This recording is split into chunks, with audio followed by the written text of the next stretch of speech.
In this video, I'm going to show you how to pause your search history on YouTube TV. If you find this video helpful, please consider to like this video and subscribe to my channel.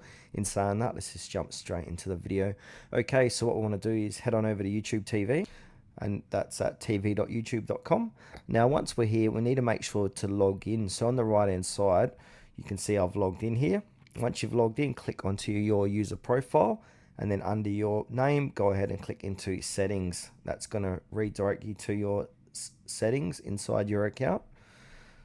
And then from here on the left hand side, we've got some tabs.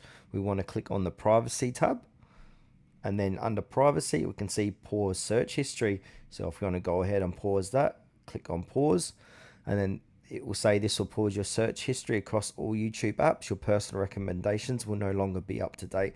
So go ahead and click on pause, and now whatever you search on YouTube TV will not appear in your search history.